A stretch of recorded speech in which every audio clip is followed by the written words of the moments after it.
The thing about glucagon basically is that if I understand it in my layman's terms, it basically makes your liver dump glycogen, and once it does that, there ain't no more.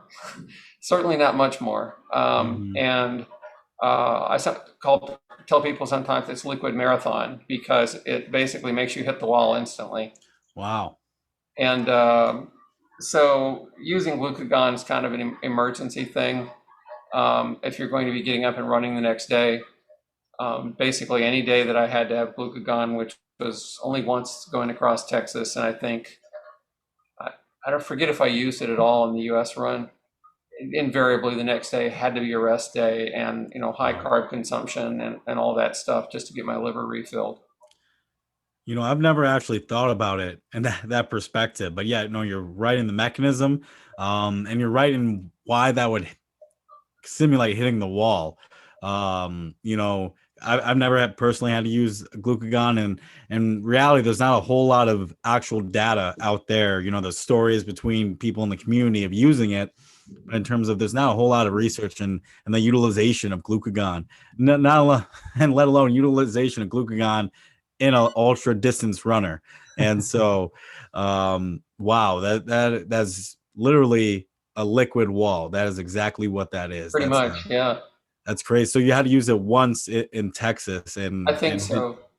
and you were you just sluggish that rest of the day in that run, or how'd you get through that exact run? So what happened on that day? I was on a stretch of Texas Highway 302 between Kermit and Odessa. This was back 10 days into the run in 2019. So it would have been probably mid-March. Um, that particular stretch of road is affectionately known as the most dangerous road in Texas. It typically has 70-mile-an-hour oil field equipment, trucks with oil field equipment. So Mm. almost every load is a wide load. Um, People have said that it seems to be where people go to drive right after they get their CDLs. And it is like Mad Max out there. Mm. And I had a 41 miles to cover between Kermit and Odessa. Um, I tried to run when there wasn't any traffic. We started pre-dawn, and we got about 6 miles outside of Odessa, and I had been fighting highs the whole day and not eating, and finally decided to get some insulin. And when we got into Odessa, which was right around sunset, we went directly to dinner. This was pre-COVID, and we went directly to dinner, and we were sitting in the restaurant. And I experienced one of the things that a lot of ultra runners experience, which is a loss of appetite. So I dosed for dinner. I didn't eat much of it. I had been stress high all day long. And when I got back to the hotel room, I realized that, I dosed for like 35 grams, not a lot, at dinner, but it was way too much. It was way too much. I maybe ate 15 grams of it. And on a normal day, that wouldn't have been too bad because, I would have somewhere out there like normal people, I would have hit the wall and dumped some glycogen or what, not hit the wall, but gotten to the point right before the wall where I dumped some liver glycogen. But so I had dumped a fair bit of glycogen.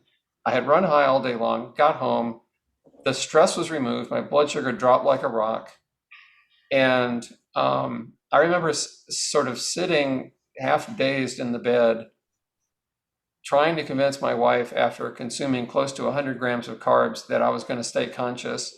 And she said, "We're not going to play that game. I'm going to give you the glucagon and we'll deal with it tomorrow." And she gave me the glucagon, and my sugar finally normalized. It never did go back up real high. Mm. So, I mean, I actually needed some 100 grams, not counting the 20 or so I probably dosed for that I didn't get. So, I was probably 80 grams short, which is pretty close to a full liver's worth if I understand how that all Mhm. works. And never did lose consciousness, but I came really close. I had visual whiteouts. And the next day, we thought, okay, well, 6 a.m. alarm goes off, or getting ready to run. And I'm just like, I can't. I don't have it in me. I don't have any energy. We were going to take a rest once we got to the next big town anyway. And we just decided to take a rest day in Odessa. When we did Texas, we weren't real familiar with the idea of rest days every 10 days. Um, so we took our first rest day 10 days in, which was perfect. And then the next one, I think it was in Fort Worth for weather.